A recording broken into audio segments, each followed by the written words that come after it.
ଅନୁଗୁଳ ଜିଲ୍ଲା କିଶୋରନଗର ବ୍ଲକ ଅନ୍ତର୍ଗତ ଲୁହାମୁଣ୍ଡା ଓ ହଣ୍ଡପା ପ୍ରାଥମିକ କୃଷି ସମବାୟ ସମିତି ପକ୍ଷରୁ ଆଜି ସସ୍ମିତା ରାଇସ୍ ମିଲର ପ୍ରତିନିଧିଙ୍କ ଉପସ୍ଥିତିରେ ଉଭୟ ଦୁଇ କୃଷି ସମବାୟ ସମିତି ପକ୍ଷରୁ ଧାନ ସଂଗ୍ରହ କରାଯାଇଛି। ସମବାୟ ସମିତି କାର୍ଯ୍ୟାଳୟ ତରଫରୁ ପ୍ରଥମେ ପୂଜାର୍ଚ୍ଚନା କରିବା ପରେ ଧାନ ମଣ୍ଡି ଆରମ୍ଭ କରାଯାଇଥିଲା। ଏଥିରେ ସସ୍ମିତା ରାଇସ୍ ମିଲର ପ୍ରତିନିଧି ଭାବରେ ଧ୍ରୁବ ଚରଣ ମାନ, ସୁମନ୍ତ ପ୍ରଧାନ, କଳାକାର ସାହୁ, ଭବାନୀ ମାଝୀ, ଆନନ୍ଦ ସାହୁଙ୍କ ଉପସ୍ଥିତିରେ ଲୁହମୁଣ୍ଡା ସମବାୟ ସମିତିର ସଭାପତି ଭୁବନେଶ୍ୱର ପ୍ରଧାନ, ସେକ୍ରେଟାରୀ ଅଶୋକ କୁମାର ସାହୁ ଓ ସମସ୍ତ ବର୍ଗର ମେମ୍ବରମାନଙ୍କୁ ନେଇ ଧାନ ସଂଗ୍ରହ କରାଗଲା। ସେହିପରି ହଣ୍ଡପା ସମବାୟ ସମିତି ପକ୍ଷରୁ ମଧ୍ୟ ସଭାପତି ସଞ୍ଜୀବ କୁମାର ପ୍ରଧାନ, ସେକ୍ରେଟାରୀ ସଂସାର ସ୍ୱାଇଁ ଓ ସମସ୍ତ ଚାଷୀମାନଙ୍କ ଉପସ୍ଥିତିରେ ଧାନ ମଣ୍ଡି ଆରମ୍ଭ କରାଯାଇଛି। କିଶୋରନଗରରୁ ସ୍ମୃତି ରଞ୍ଜନ ବେହେରାଙ୍କ ରିପୋର୍ଟ, ନ୍ୟୁ ଓଡ଼ିଶା ଟିଭି।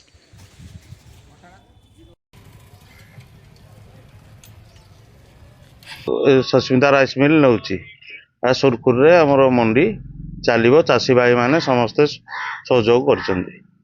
ଆଜି ଯୋଉ ମଣ୍ଡି ଉଠୁଛି କେତେ କଣ ପରିମାଣ ଆସିଛି, କିଛି ଲିଷ୍ଟ ଅଛି? ହଁ, କେତେ ଆଇଛି ଆଜି? ଆଜି ଆସିଛି କେତେ ଆସିଛି? ଆଜି 600 ପ୍ୟାକେଟ। 600 ପ୍ୟାକେଟ ଯିବ ବୋଲି ଆଜି ଆସିଛି ମାର୍କ। ମଣ୍ଡି ଉପରେ ଆପଣଙ୍କ ମତ ଟିକେ କହିବେ। ଆଜି ଆମ ହଣ୍ଡପା ମଣ୍ଡି ବହୁତ ବିଳମ୍ବରେ ଷ୍ଟାର୍ଟ ହେଇଛି। ଚାଷୀ ମାନେ ବିଳମ୍ବରେ ଷ୍ଟାର୍ଟ ହେବାରେ ବି କ୍ଷୁବ୍ଧ। ଆଜି ସୁରୁଖୁରୁରେ ଲୋକମାନଙ୍କର ଧାନ ଆଣିକି ମଣ୍ଡିରେ ଦେଇଛନ୍ତି। ହେଲେ କିନ୍ତୁ ମୋ ସରକାର, ଲୋକଙ୍କ ସରକାରଙ୍କର ନିଷ୍ପତ୍ତି ଏଠି ବିଫଳତା। କଟଣି ଛଟଣି ହେବ ନାହିଁ ବୋଲି ମନ୍ତ୍ରୀ ହାରେ ଡିଡିଓ ପିଟୁଛନ୍ତି। ହେଲେ କିନ୍ତୁ ତଥାପି କଟଣି ଛଟଣି ଉପରେ 3 କେଜି କଟଣି ଛଟଣି କରିବେ ମାନେ ମିଲର ଭାଇଙ୍କର ନିଷ୍ପତ୍ତି 3 କିଲୋ ସବୁଆଡେ ହଉଛି, ଆମର 3 କିଲୋ କରାଯିବ।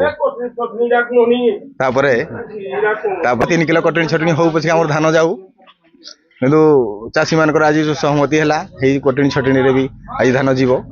କିନ୍ତୁ ଏଠି ଯୋଉ ଲୋକଙ୍କ ସରକାର ବିଫଳତା, ଆଉ ମନ୍ତ୍ରୀଙ୍କର ନିର୍ଣ୍ଣୟ ଆମେ କଟଣି ଛଟଣି କରିବୁ ନାହିଁ। କିନ୍ତୁ ହେଲେ ମଧ୍ୟ ଚାଷୀ କ୍ଷୁବ୍ଧ। ଚାଷୀ ମାନଙ୍କ ମତ ପୁରା ଖୁସି ନା କଣ? ଚାଷୀ ମାନଙ୍କର ମତ ଧାନ ଯାଉ, କିନ୍ତୁ କ୍ଷୁବ୍ଧରେ ଯାଉ। ଆଉ ମନ ମାନେ ଦେବା ପାଇଁ ନଥିଲେ, ମାନେ କଟଣି ଛଟଣିରେ ସହମତି ନଦେଲେ ମଧ୍ୟ ଦେବା ପାଇଁ ବାଧ୍ୟ। ଆଉ ସେଥିପାଇଁ ଆଉ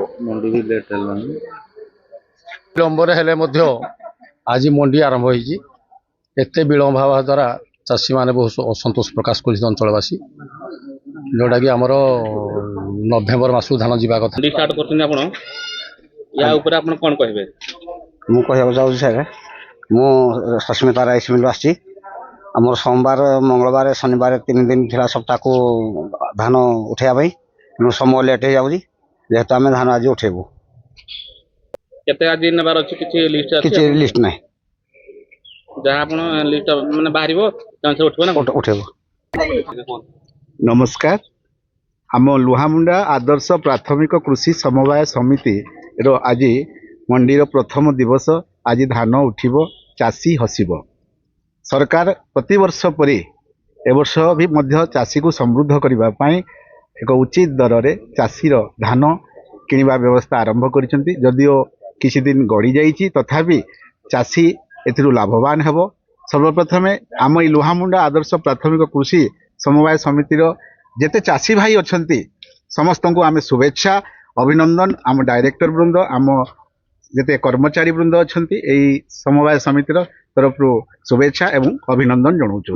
ଆଶା କରୁଛୁ ଯେ ଚାଷୀ ଏବଂ ମିଲର ମଧ୍ୟରେ ଏକ ଉପଯୁକ୍ତ ସମନ୍ୱୟ ରକ୍ଷା କରି ସରକାରଙ୍କ ନୀତି ନିୟମ ଅନୁସାରେ ଶାନ୍ତି ଶୃଙ୍ଖଳାର ସହିତ ଏହି କାର୍ଯ୍ୟକ୍ରମ ସମାପନ ହେବ।